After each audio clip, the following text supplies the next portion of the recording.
masters of the macabre to come up with one horror masterpiece. Tales from the Darkside, the movie, is a 1990 horror anthology film. The film is a spin-off of the anthology television series Tales from the Darkside. The film is divided into 3 stories of horror, each with its own unique plot and character. The film stars Deborah Harry, Christian Slater, David Johansen, William Hickey, James Remar, and Ray-Don Chong. The film has since become a cult classic among horror fans. Make sure you like and subscribe and turn on notifications for this video, and sit back as Monk and Bobby Blockbuster talk about this classic film from the 1990s.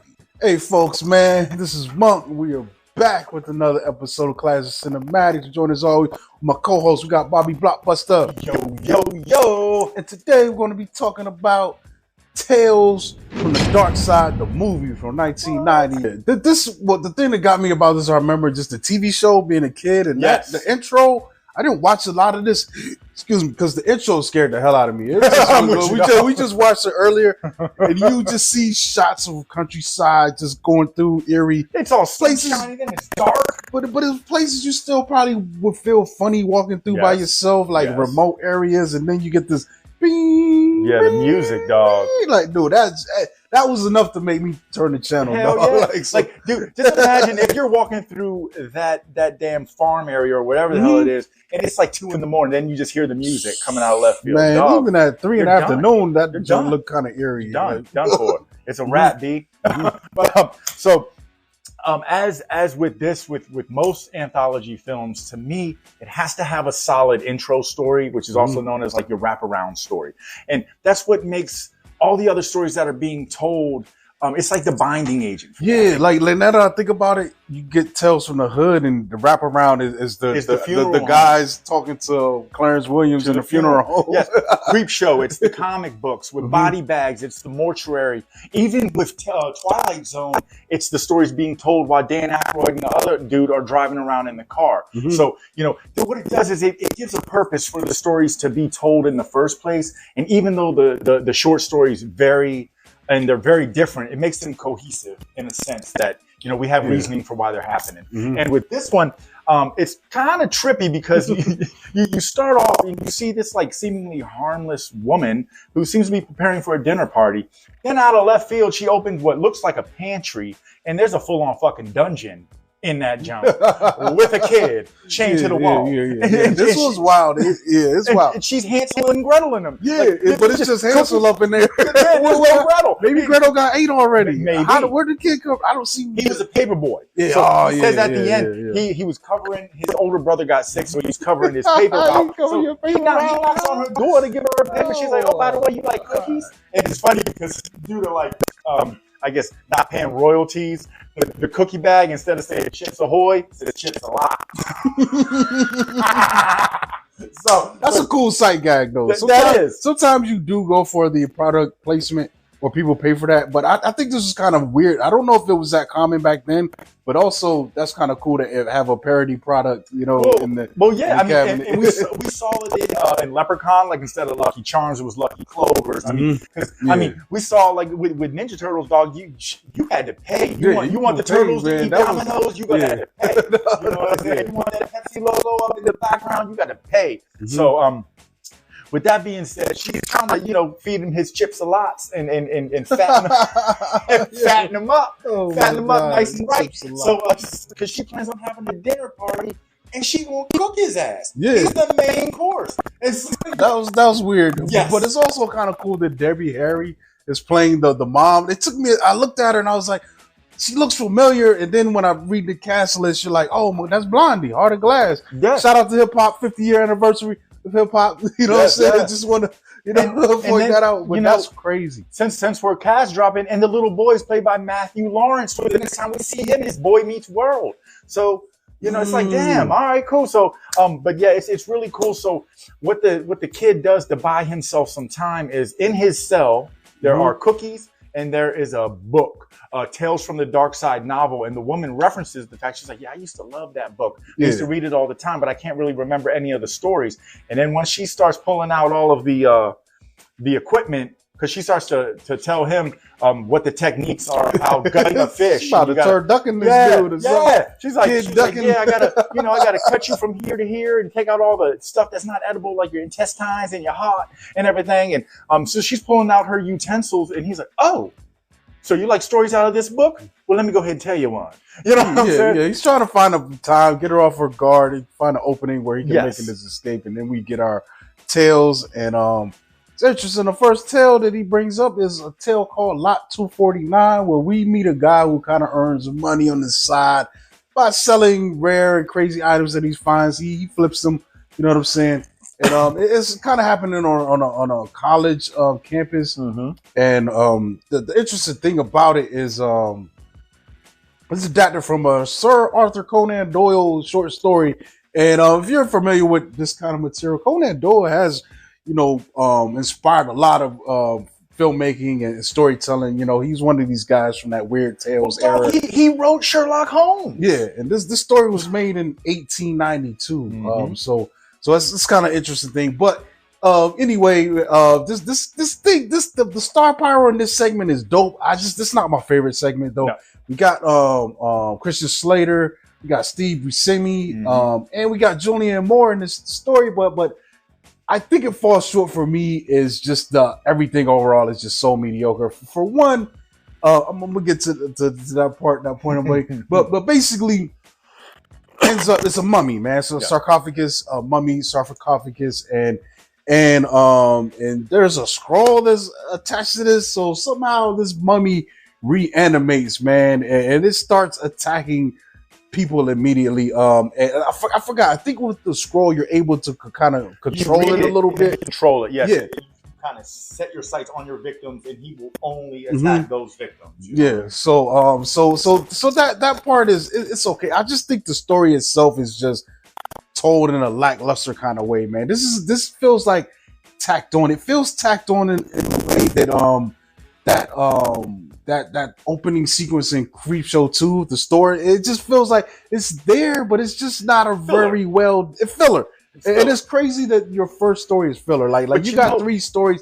I don't think any of these stories should be filler in something like this. They shouldn't, but I think that it was a wise idea. If you're going to put this one in there, to have this one be first, just to kind of get it in, set the tone, establish the creepiness, but then we move forward from it, and then the tension continues to build. Yeah, because like one of my issues about it is the mummy itself. Like we've got the Universal Mummy picture, which is a standalone, and at the time it was made. That's fine. Yeah. But mummies, man, they're hard to make lit. Like what I'm saying, so bad to the point. They walk slow to the point where the last lit mummy we got, they had to make this dude like evil Gandalf the Wizard, pretty much. You know what I'm saying? And that mummy film and that series was pretty solid for the most part. Another great mummy thing that I like is you had to make the adversaries of the mummy more interesting, because the mummy himself ain't that interesting. And I'm talking about Bubba Hotep, where you got the mummy fighting Elvis dog, and some old black dude who thinks his brain has been replaced by JFK's brain. Like you had to make it that outrageous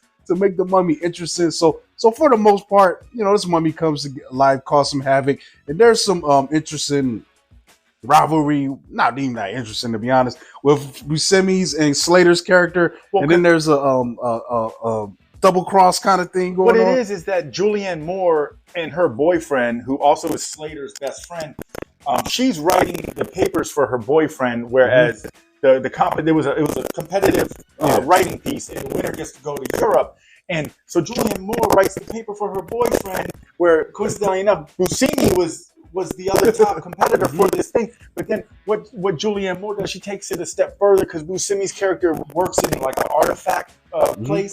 She steals something called a pre-Columbian Zuni fetish doll, which also, for those of us that have seen Trilogy of Terror, this is paying homage to that, because in the last story, Amelia, what is the little doll called that comes to life? The Zuni fetish.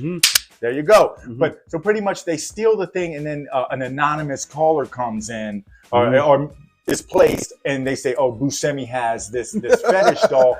So he immediately loses by default, and the boyfriend wins. So now he's got a grudge. Yeah, he's got a grudge. And I'm with you 100% on like mummies. Like you said, it's hard to do them right. But one thing I do like is the approach that they took on the way the mummy kills them. Because he kills them using some old Egyptian mummification tactics. Like the first dude, he bent the hanger up his nose and that was kind of, even though you don't see it, it's still kind of little grossy. It was implied. No, it was implied. And then when he kills Julianne Moore, he stuffs her with the flowers. Flowers in her back. It's goofy. And then one of my problems too is like this mummy is not that lit. Like as far as what we're talking about, practical makeup effects and stuff, which can elevate something like this. It doesn't help, man. This mummy is like one of the worst movie mummies I've seen. Like with this kind of material, and it like I said, man. By the time you get to the end of this, you're just like, all right, man, what's next, dude? You know, Christian Slater kills him with a 1990s. Those of us from the 90s, it's one of those electric knives that you don't have to chop. It's the ones you use to cut plaster, like if you're drywall. But they advertise like you can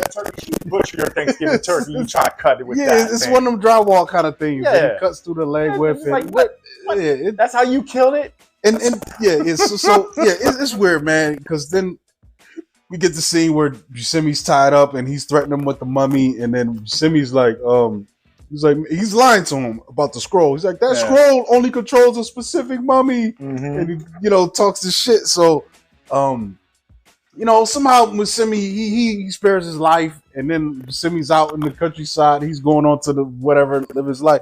But then you realize every victim of that mummy, Julianne Moore and the other guy, they show up at his door like, hey, what's going on to get him now? And it's like, yo, because since the mummy apparently mummified them as well, but whatever's on this scroll, but they don't give reason. It's a shitty twist. It doesn't make no sense. It's just thrown in. This thing could possibly turn you off from this film outright out the gate, man. That's my only complaint about it. It's just a bad thing. Like, whereas how long was Creepshow, man? That movie was about an hour and a half. Yeah, that's crazy. They got 5 stories in that, I think, compared to what this one gave us 3, like 20 minutes. And Creepshow started off, I think, with an interesting premise, man. Compared to we get a lot of time with this story. It's my least favorite, man. I'm like, if you would have expanded the other 2 stories and those would have been the full length of the movie, I feel like that would have been better than including this. I'm with you.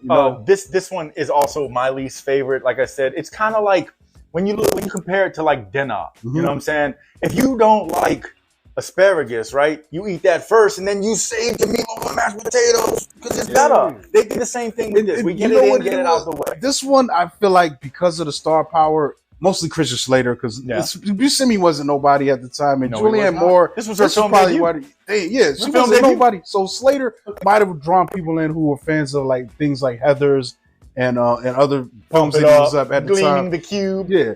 So he was a recognition. So I see why it's in there, but this was really the least cooked, man. Dang. It's cool they got it in and got it out. So then after this story comes to an unclimactic conclusion, we go back to the dinner party. And we see how savage this lady is, because now she's like, yo, time's a wasting. I got to start gutting you, little boy. Debbie Harry's not bad here, dude. Like, it makes you wonder why she didn't. Maybe it was a personal choice to not pursue more film work. Because she was all right here. She was. And she was creepy. Yeah. And, dude, the thing that trips me out, right? So she starts preheating the oven. And you can tell this ain't her first rodeo because she has a child-sized baking pan and a child-sized oven. The oven is like a damn, what do they call it? A cremating thing. You can put a whole body in that thing. I was like, she's a savage woman. Something big enough you can roast a whole pig in. Oh, yeah. Or a 9-year-old kid.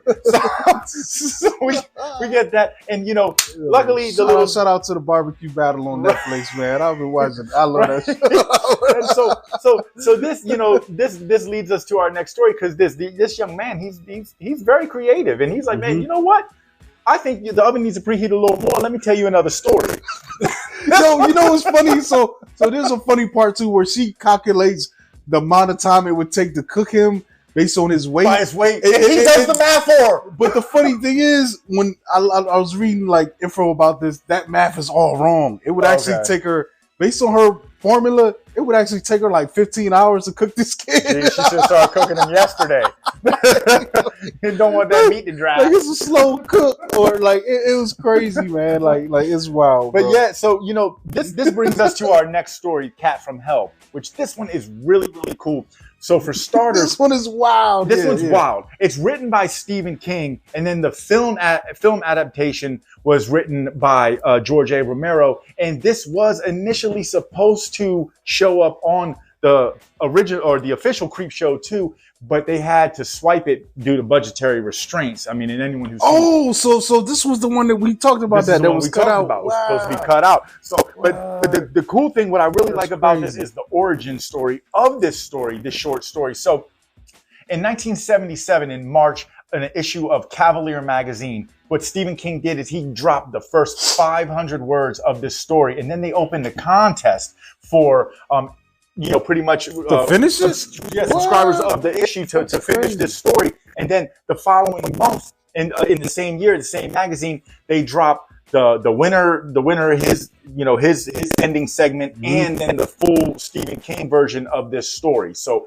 that's just clever. That's why Stephen King is one of the greatest, because of his fan interaction and his inventiveness. And you the shit when you can allow other people to try and finish your shit. You know what I mean? Yeah. It's just it's creative. Or he was probably high as shit and signed off on his wild idea. That's true too.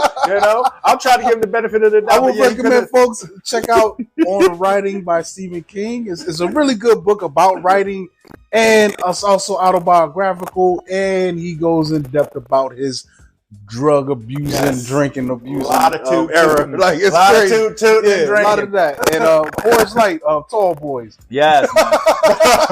But yeah, so or maybe I think he was on Colt 45 or something like that. I think he was on the malt. The malt? I think so, dude. Jeez. I think so. Jeez. All right, Mr. King.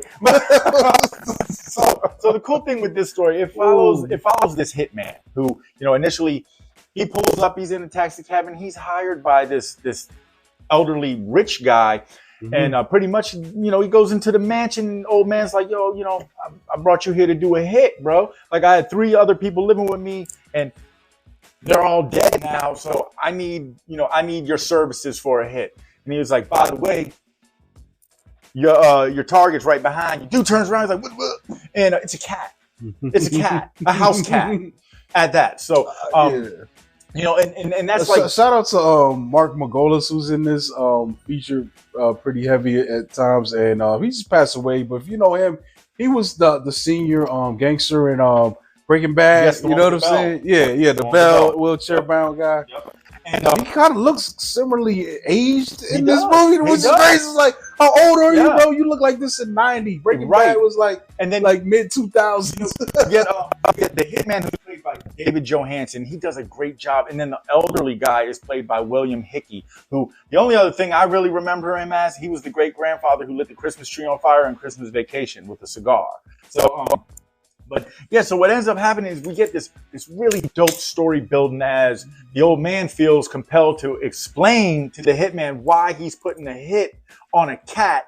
And, for all intents and purposes, what we find out is that, he came to riches, came to all these millions because he's a pharmaceutical distributor. Mm-hmm. And he created this drug, a very high profile, high powered, addictive drug. He created the first oxycodone. Oxycodone. Wow. Pretty much. That's what they're like, hitting on. And the thing is like, but in post-production or pre-production of this drug, 4 years worth of testing where all of the test subjects were cats. He killed over 5,000 cats. Okay. Wow. So then this animal testing. Yes. So this magic cat shows up. And it's like, you know what? You might not see my Superman cape, but I'm here to avenge all of my comrades, and I'm taking your old ass out, Jack. So the hitman is like, wow, this is kind of a wild story. You can tell he thinks that he just hit a cash grab. Like the old man's gonna pay him 1,000 racks to wipe out a cat, and he's taking it lightly. Like there's one part where the cat comes and jumps on his lap and stuff, and purring and everything, doing cat shit. He's like, man. I'll snap his little neck right now. And then the cat tags him in his hand. I like how when he's hiring the hitman, And he's like, he's right behind you. And my man's like, oh, he's like ready to go. But then he's letting us the cat. You can tell this hitman that, you know, he's cold, he's callous, he's a calculated killer. But he thinks that he's there, he's taking this whole situation lightly. And then so the cat hits his hand, and then old man leaves. And this is where this story really gets cool to me, because now it's just cat and hitman. This is amazing, man. This is where, this shit. Like Johansen, I mean, he's pretty much dual dialoguing because he's the only one talking. But then you get this cool like cat POV shit, so you can always tell when you're looking POV at the cat, because it's like it's lined in like purple, and you hear him like he's stealthy. He's like he's a cat. I love it, but he's more than just a cat. He's more than he got some magic going on. He's a magic cat. Couple thousand lives in the stash. Magic cat. Like, but I loved it because it's goofy. Like that cat POV was so crazy, man. For something like this to be made, that was a smart choice, man. I think this starts elevating the potential for this film, and that was a cool choice. That's some experimental stuff, and to have it's cat and mouse, but the mouse is a human. It's wild as shit, man. Also, I mean, the only other time we really saw POV done in this fashion was a year prior with Child's Play, and then yet again, second trilogy of Terror reference when we saw it for the first time ever being used with the Zuni warrior in the third segment, you know, giving us through the eyes of the killer. So, you know, and what it does is it really brings the cat to life. Like I want to shout out Black Christmas, the original. That was one of the first things that had with the eye hole and everything. Yes, you're absolutely right. But this is a fun one. This is one I think it makes up for that kind of slow start with the first segment. It does. Once you get here, it's lunacy. It's crazy. It is. But it's in the best ways. Yes. You know what I'm saying? And, I mean, to make this genre. This is why I like coming to the genre sometimes. Yes, man. and then, you know, like with the way that this story is built, like you get the adrenaline rush, you get the tension building, and then like ultimately you're seeing this battle between the two where it should be an easy fix. But man, when my man, like the cat tags him again, then he's like, yo, no one ever hits me twice. And then he goes from trying to inject it with some serum, killer serum, and then he pulls out his gun with the laser sight. And he's like, man, fuck this. I love that part where the cat's like right in front of the TV. My man locks in on him. He's got the beam. He got the beam on him. The beam is right there. Goes right through the cat and hits the TV. He's like, man, I had a dead beat on you.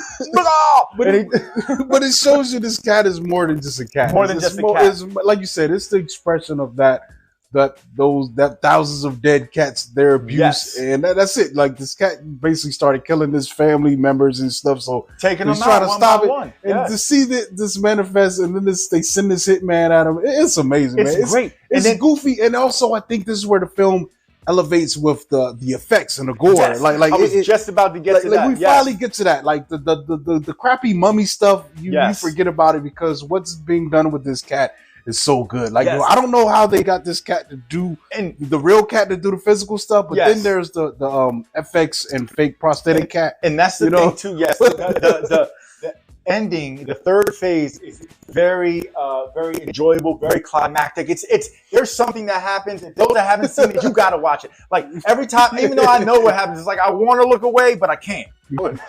This episode is brought to you by Classics Cinematics Merchandise.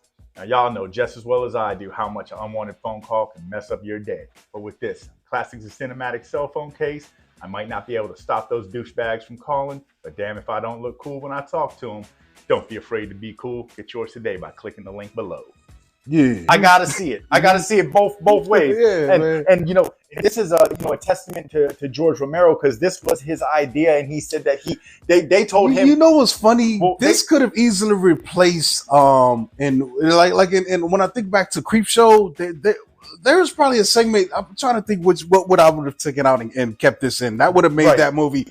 It's better if you would have put this in. Well, with Romero, they were telling him that he has to crank up the gore in this. So what he did, he took a page out of Monkey Shines. And there's something that happens on the back end of Monkey Shines that with, an animal, doing an act involving a human being. And so he pulled in that trick bag, and that's what we get with this cat. But then the funny thing about it all is like, going back to this drug is when the old man comes in and, all the smoke is cleared. He's like, all right, cool. My man is on the verge of having a heart attack after he sees everything. First thing he does is start trying to pop more pills like Tic Tacs. He's like, Yeah, they did that in the Cure too. Remember the old man in the Cure at the end? the government guy, and he's trying to steal all this money at the end, and his heart is giving out, and he's trying to pop his pills, but it's like I mean, unless it's a heart saving pill, save you, bro. You know, the dope ain't gonna help you, dog. Like that's probably part of the reason why your heart is about to explode. So I don't know, man, but that was great. And then that then leads us into our final story. We get back to my man sweating though. He's sweating though. He's like, damn, it's almost time for her to cook my ass. Yeah, she's talking about too, almost time for me to eviscerate you. Yeah, what does that mean? Like, I just gotta remove your internal. Yeah, so he's like, I got one more. This is the best one. It's a romance. You love romance stories. You said so. This is my favorite story, and it's between this and the cat for me, depending on what time of day or what time of the year it is, which one I'm gonna pick. I would like this one, but but this one has some cool stuff because I think it's the most story, and the fact that they actually take you through the beginning, middle, and end. And they give you it's more of a full thing versus I feel like with the cat it's good, but it's just a moment. You know what I'm saying? But this spans a little bit of time, but essentially the setup for this real quick, just since we're talking about the story, this one was written by Michael McDowell, who was the creator of Beetlejuice. Mm-hmm. And this was actually adapted from an old Japanese folklore called Yuka Onna, which means snow woman. And so in the original folklore, the woman that is played by Radon Chong is actually a spirit, a ghost. And so they switched it. They Michael McDowell puts his hands in it, and they in essence then turned the spirit into a gargoyle and changed the title to Love Is About. This definitely has fairy tale vibes. Shout out to James Remar, one of my favorite guys. If you don't know, this is Dexter's dad. He takes the time to teach his son to be a proper serial killer. And we got Radon Chong, who was popping at this time, man. She's in a lot of stuff. Soul Man, a lot of people, Commando. A lot of people don't know that's Tommy Chong's daughter. For real? I know that. I didn't know. Everyone I told that to, this thing is like, you learn something every day on Class of Cinematics, Tommy Chong, man. That's why you need to hit that subscribe button. Wow, I had no idea. Dang, that's crazy. Yep. Wow. And then at a time where the Chong name probably wasn't that great. I mean, we had the Cheech and Chong, but weed wasn't what it. It's known as now. What happened to her, man? She had a run in the late 80s, early 90s. And then the dude that played Preston, every time I watched this as a little dude, I was like, man, he looks familiar. That's the dude who played Ajax in The Warriors. So come on, this story's interesting. We got a down on his luck, starving artist. We meet him. He's just about to get kicked out of this gallery where he's got working. Like, I guess he's used to the gallery owner calling him to come pick up money, but the gallery's like, bro, we ain't sold a piece of yours in months. And you need to get your shit you got to get your stuff out of here next week or something. And my man, I was like, dang. So he goes to the bar, drinks away the pain. And this is a crazy kind of bar. I've never been in a bar like this where you're allowed to hang out when they closing. They usually get you the hell up out of there. The one regular, I love that. And then he's Maddox. Like, because what's his name? He's Preston. We gotta get out of here. He's like, what about Maddox? He's like, I'll get him out of here in the morning. He's just gonna sleep it off. So they're locking this thing down. The bar owner, my man's in the back taking a piss. They hear a disturbance in the alley. All of a sudden, this creature comes in. Yo, my man gives. I love this. His hand chopped off. First of all, it's like he shoots whatever he sees is crazy. We're just getting POV. We're seeing this. He's like, what the hell is that? He fires at it, and then there's a swipe. His hand goes. Swap across the face. He's like, that's ripped up. Yeah, and then all of a sudden, he hits a home run with his head. I'm like, what is he seeing? And it's like, swaggle, and his head goes flying, which is crazy, man. I love this effects in it. Then all of a sudden, man Preston's there, and he sees what did it to him, and then you see this gargoyle-looking creature, and the gargoyle's about to take him out. And this is the crazy part, man. It's so goofy, but it's kind of like cool. The gargoyle's like, yo, don't tell nobody what you see. Your life for a vow.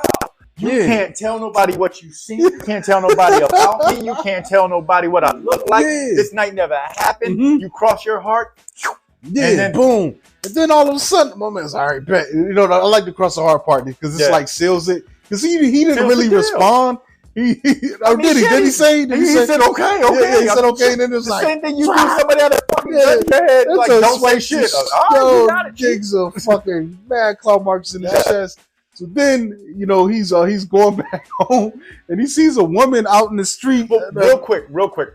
I love the look of the gargoyle. Yeah, it was very inventive. It was goofy. It was very inventive, and it was ambitious. It looked like the gremlin that could fly. It did. And then one thing that I always notice is because you see it from the leg up, and this is just me because I'm over observant. Like, I always thought that a gargoyle, if it was going to have spikes on its knees, would be in the front where your kneecaps are. Its spikes were behind. But they're more like dog legs. They give it. They were. It's kind of like how a dog's leg is built. So, but it's goofy, man. But then, like I said, then we get that part. But then he spared. He spared. But so, he runs into the woman, which is Radon Chong is just running up the street. Which is wild. So then he sees the woman. He's like, "Yo, it's dangerous out here." He didn't say what because he was a gargoyle. He wouldn't say nothing. He can't. But he's like, "Yo, it's dangerous out here, man. You should be out here trying to get a cat." This the part that's funny to me because she's like, "I'm trying to catch a cat." He's like, "What do you mean? He's like, "Come to my place. I'll call one." I live right up the street, which is wild because you just had her covered mouth in a fucking alley, dark corner. She's probably thinking she's about to get raped, bro. Like the way he grabs her up, it's so goofy to me. And then for her to agree to go to his crib, I'm like, all right, this is movie time. Yes, this I know this ain't reality because this is not really going down. She's not gonna be like, oh yeah, sure, this is safe. Goes to the house or whatever. Makes her call. They kind of fall in love and shit. Like kind of. Yeah, they all the way fall in love. They fall in love so much to the fact that she comes back the next day with her clothes and says, "Oh, by the way, I'm gonna live here with you." Then 10 years pass. They got 2 babies. Hold up, this is movie magic. You gotta know this shit don't add up. Like it's a problem. It don't happen in real life. But you gotta just roll with it. Like the starving artist, you moving in with the broke boy. Yeah, like the guy that's about to get kicked out, you moving in with him. It's funny, but then we get out of a duffel bag together. Next 10 years later, my man is he looks like he's done all right. And that's the thing too, because out of left field, like she's like, "Oh, I hope you don't mind, but I put a call into a friend of a friend who just happens to be the owner of the largest art gallery in New York." So it's like, and he's like, "Oh, really? And I've been trying to get that for years." And they never paid you no mind. But now since she made a call, so that then makes me start to think like maybe like, you know how like mermaids got the siren shit going on. Maybe she gets some gargoyle magic on that person as well. It's like, you're gonna like Preston shit. It really doesn't look like it's cool. With this show and how we do this, basically she is the gargoyle. I gotta tell y'all that. Like it's done. We're gonna get to that anyway. But it but it helps in the analysis of this because it raises questions. I'm like, okay, maybe she robs her victims because she's active the whole time. Yes. She's active, like to the point where my man is seeing stories. He opens his door one day and there's a body across the street. Like they're investigating, and my man is like, "Oh, what happened?" Dude, the drunk guy was asleep. He's like, "That was my friend." Yeah, cut off his head. Like, just imagine being the drunk guy who woke up locked in the bar, like, and the homie is out there headless. Not only that, he's haunted from the memories of that night. He got some kind of PTSD. So every couple of years, he hears, "Help me!" Yes. And he's drawing big pictures on the low. Like, you're not supposed to, he's drawing pictures. She said she didn't say don't draw me though, to be honest. Well, and she saw those and she didn't trip though. Think about that. She saw a clip. She saw like two different drawings. But she saw the red one and didn't trip. That's the thing. Like she didn't even trip. That's where she just said, "Don't talk about me. Don't say what I said." And that's the thing. Like, but she, like, you know, with him still like not being able to let the memories go and doing all these drawings and stuff. But there are moments where she's testing them. She's testing them, which is dumb because. Like let it go. Honestly, basically, it's some fairy tale shit because the agreement that she made with him is like something you would get from like Rapunzel or some shit like that. Yeah. And there's a pact, and that basically, as long as he stays with those confines of those rules, then they're going to have a blissful, happy life. But she keeps also. But why are you doing that? Is that part of it too? Part of her curse. You know what I'm saying? That she has to test him. You have to test him and make sure that his grit still is there, that his vows still holds up. Because I mean, she does it that night. Like she runs up on him and she's like, "What happened to your chest?" He's like, "Oh, I just got hit by a bottle of scotch." I never seen a bottle of scotch put 3 precise marks across your chest. But then, you know, when the guy shows up at the art gallery, she's like, "Oh, well, who's that?" "Oh, so we had a friend that died, you know." And she's like, "Well, what happened?" So he's doing a real good job at keeping his promise. But the thing is then after 10 years, because the drawings was fine. Like he had an outlet. Yeah. If he just wanted to draw this to express himself to work with, that would have been fine. Because what is this? This is this thing about these gargoyles in Brooklyn that are working for Disney. That would have been fine. You know what I'm saying? 10 years later, you know, and I'm trying to get Keith David to voice their leader. He would have been good. So what ends up happening? She finds the drawing, and then this is 10 years later, and on the exact night that they met. So yet again, for her to test him, she's like, you know, let's walk on the same road, and we're gonna go rehash memories of the night we first met, without, you know, expecting him not to say nothing. They got 2 kids now. Yeah. He's a successful agent. She's happy in her position with him. And so for him, it's gut-wrenchingly sad, but also movie magic at its finest, because he feels like the day she came into his life, everything changed. Everything got better. Everything got good. And so the only thing he was unable to give her was truth about what happened the night that he first met her. So you see it happen. Like he's like, "Man, there's something I gotta tell you about the night we first met," which is kind of messed up because you already know, because she saw the picture and she's like, "Fuck." But at the same time, like I said, the pictures weren't enough to mess the curse up. No, but he could have been expressing himself and working through that like forever. He could have probably made a comic book. Yes. As long as he didn't tell her the true nature of what this came from. No, he does better. He does better than a picture, bro. He fucking opens up a drawer and has a sculpture. This is what attacked me the night I met you, and then, you know, everything got better. We saved each other, and I love you so much. The only thing I haven't been able to give you is the truth. I wanted to tell you this. And she looks and she turns her back. I would say Ray Don Charles' left titty looked better than them gargoyle titties, bro. Damn right. He fucked up. Damn right. He fucked up. That's a bad trade. Dude, she turns around and you can tell. I mean, she's so grief-stricken, and it's just pain. And then, you know, I love this transformation. It is good. It reminds me of American Werewolf in London, where the pain is the driving force. I mean, she's on the verge of tears here. Like, you said you wouldn't tell. You promised. And then next thing you know, her fist go like this. And then I said I wouldn't tell, but I didn't count on you poking around. Come out. Yeah, exactly. Like antagonizing me. That's the thing that I don't understand. Like, I wonder, like you said, that was the curse also compelling her to try to test him. Yes. You know, that makes sense, because why would you even try to, if this is what you wanted and this was great for both of you guys, why would you want to mess that up? Ultimately, so that makes sense. My personal opinion, I mean, I love this story, you know what I'm saying? I'm a sucker for a good romance story as long as it's told right. And if you throw some horror shit in there. Messed up, bro. You know, but the thing is ultimately this was a story about love and loneliness and finding a happy median in the void. And I feel like, you know, he was confined to his failures, to his misfortunes. He was a failing artist living alone. And she, on the flip side, was a gargoyle. She was confined by stone. And so they were both given an opportunity to free each other from that loneliness through love being the antidote of that curse. It's kind of messed up, though, because, like, one of the things about it is, like, she was still going out at night and gargoyling.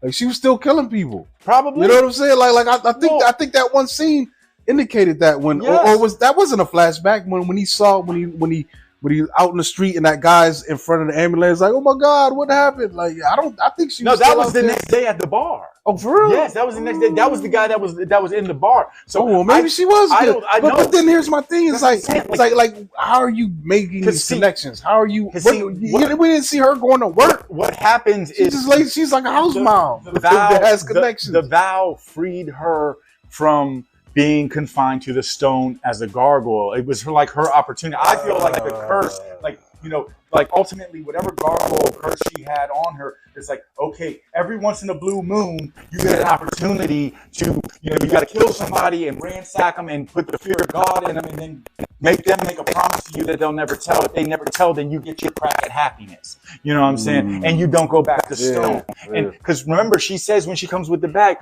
I was in Colorado, but I broke up with my boyfriend. So maybe that boyfriend couldn't keep the promise either. So she had to gargoyle his ass too. You see what I'm saying? Yeah. But then on the flip side with him, like he was a glutton of failure. You know what I mean? Because it's kind of wild too, because after it falls apart, she grabs the kids and just flies. Well, no, we don't know where she went. No, she went right back to where she was perched up on the top. Oh, yes, turned back to stone. But now instead of her being single, she had the kids. I thought she would have gone to another town. No, she had to go right back to stone. New York. And see, no, that's the thing too. Like, if you notice at the very beginning, which is it's wild, like, because. So here's my question: do they? Well, she said she had another boyfriend that didn't work out. I think, in Colorado. So maybe she was gargoyle in Colorado, and it didn't work, and maybe she was able to then go fly from Colorado to New York. Because if you look at the very beginning, right, she's perched up and she's solo, and like her building is up a little higher, and immediately underneath her building in eye shot view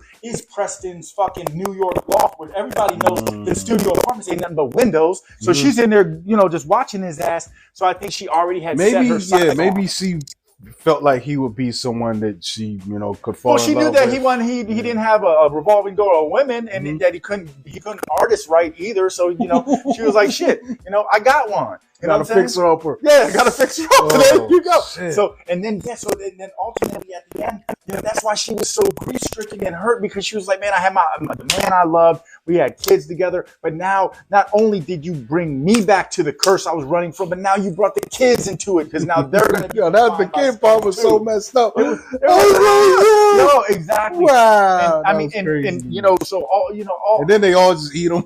They just eat it. But she, even the way she killed him, like she pulls him in with the wing, quick shot to the throat. She told him that she loved him still. Like, dude, ultimately, when you look at this shit, this whatever, messed up, bro. It was like messed up, but it's poetic as fuck. It's like some Romeo Juliet type shit. Like, oh, we're gonna kill each other, die each other. It's like it's poetic, dog. And like that's why I really, when I first saw this film, I saw it in the theater in 1990. You know what I'm saying? Me and my brother, we did with a stepfather at the time, and that one hit me hard then in my young mind, but I couldn't grasp the whole concept of everything. I just thought I was more focused on the fact that promises are important. You don't break them, because you never know who's a gargoyle in real life.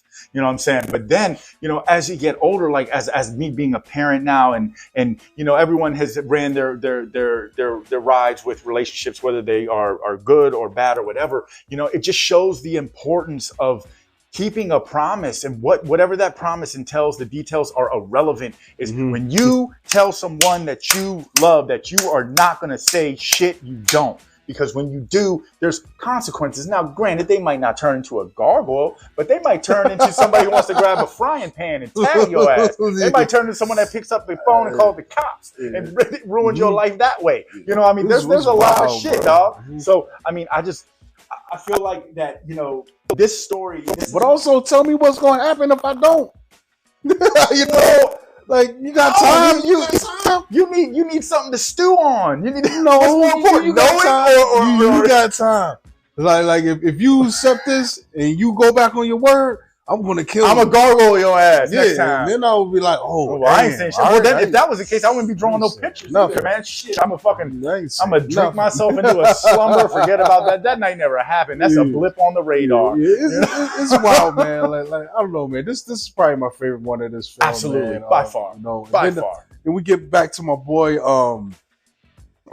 He's still with the witch, and paper boy. And by now, he's exhausted his stories, but he's also observed some spatial things in the thing, and he makes a move, man. Pretty much, man. He catches her off guard. Because he starts writing his own story. Yeah, and he's like, oh, well, the last story is this little boy, he was kidnapped, and then he starts telling his story. And she as she has the cell open, she's like, wait a minute, this is your story. And he's like, yeah. And then Timmy, he had this pocket full of shiny marbles, and he threw them down. Yeah, and then he throws them down.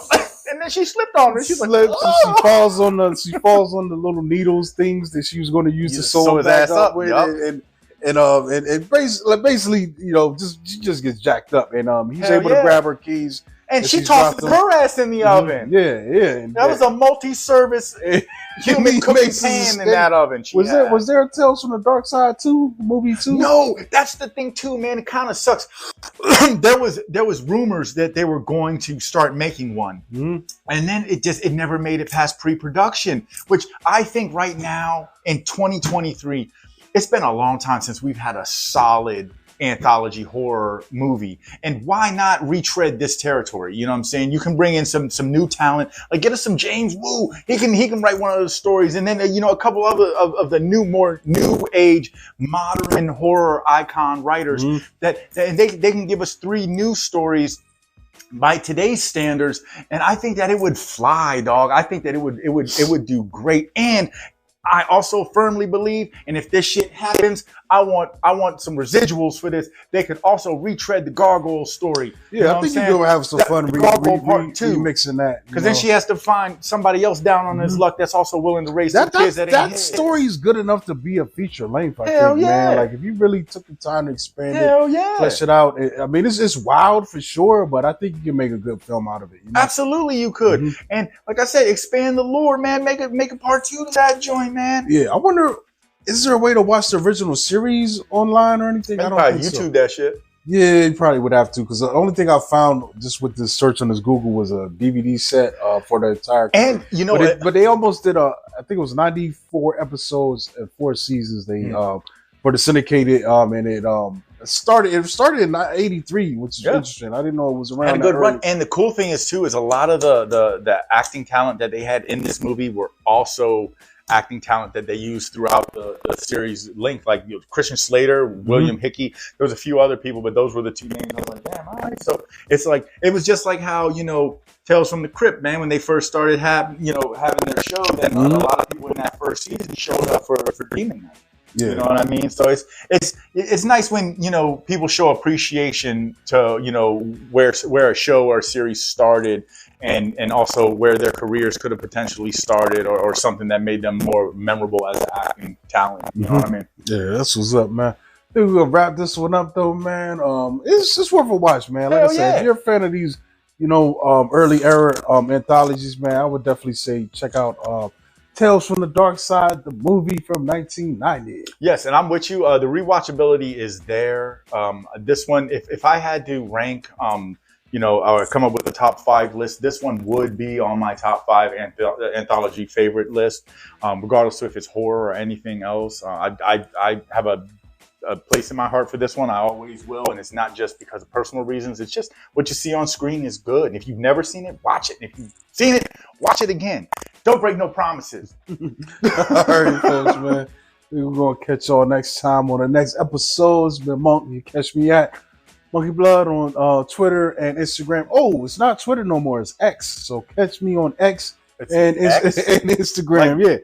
Yeah, like the letter X, man. Like exhibit. Like X to the Z. Well, you can tell which one of the 2 of us is not social media. You can catch us on Instagram at Classic Cinematics. Subscribe to the channel, man. We're gonna be back with more. We got a really thick some bangers coming next, man. Yes. These next few films we got are some really heavy hitters, just of all time. Yes. So and this Bobby Blockbuster, you can catch me on the next show. All right, folks. Peace.